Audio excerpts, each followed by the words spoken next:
c'est les couvertures de catalogue. Une par année, les plus sympas, de 1928 à 1992. Dont la plus marquante, c'est l'après-guerre. Les Vosges travaillent, la Vosges. Les Vosges tiennent, la Vosges travaille. Il est ému, Patrick, face à ces couvertures qu'il a lui-même collées sur ce mur. Patrick est le plus ancien des salariés de l'atelier Linvosges à Gérardmer, 34 ans de service et un regard aiguisé sur l'évolution des produits. On achète plus près, une meilleure qualité. Je trouve que ça évolue bien. Les techniques de finition sont belles, les tissus durent plus longtemps, donc non, c'est bien.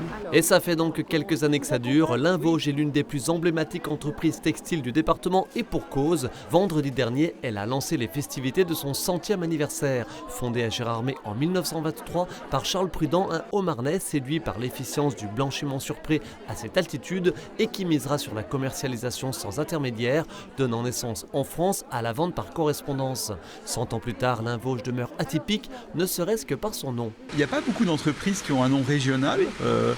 Et du coup, effectivement, il évoque la nature, il évoque la région, il évoque l'histoire, il évoque la France, etc. C'est très important. Linge de lit, de table, de toilette et depuis peu textiles de décoration, Linvosges, ce sont des milliers de références de produits conçus dans les bureaux parisiens du groupe Rosa et fabriqués à 85% en Europe, au Portugal, en Italie, en France et en Allemagne. Le site historique de la marque emploie 200 de ses 300 salariés. Les services clients, la personnalisation pour les professionnels et toute la logistique sont assurés ici avec ce leitmotiv en tête, des produits de moyenne gamme au meilleur rapport qualité-prix. C'est ça qui ne trompe pas, tout en restant, je vous dis, très vigilant sur nos prix parce qu'on sait que le pouvoir d'achat il augmente pas en France et qu'il faut toujours regarder comment nos clients vivent, se comportent. Et donc on fait très attention à l'évolution de nos prix, mais on veut absolument jamais toucher à la qualité et on s'assure que la qualité soit toujours au top niveau. Les clientes Linvosges, elles viennent chercher chez nous des produits singuliers. Des choses qu'elles ne peuvent pas trouver ailleurs. Donc des beaux dessins, bien gravés, bien imprimés. D'ailleurs, c'est pour ça on utilise un graveur italien qui fait des teintures splendides sur nos tissus. Et on ne peut pas trouver ces couleurs-là ailleurs. La couleur, c'est quelque chose qui est très important dans le produit Linvosges.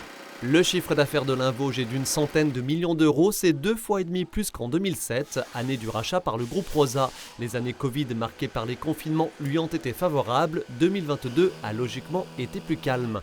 Linvosges reste sereine malgré deux freins, l'énergie tout d'abord, inquiétude relative puisque les contrats avaient été signés avant la crise et pour 3 ans avec une hausse absorbable de 40%. Et il y a bien sûr l'emploi, le textile manque de bras, mais ici on en a pris la mesure. On a créé des emplois à Gérardmer. Pour les créer dans certains métiers comme à la confection, il faut former. Il n'y a plus d'école de formation, on forme en interne. On prend des gens qui dans certains cas ne savent pas coudre et on va les former. Et on va les former avec plaisir. On en est même maintenant à donner des cours de couture à des salariés qui ne veulent pas devenir couturiers, mais aussi à des gens extérieurs, à des touristes qui viennent. On donne des cours de couture tellement on a un savoir-faire qui est important. Les ventes se font très majoritairement en France, mais Linvosges poursuit sa conquête de nouveaux clients dans un autre pays européen d'envergure, l'Allemagne.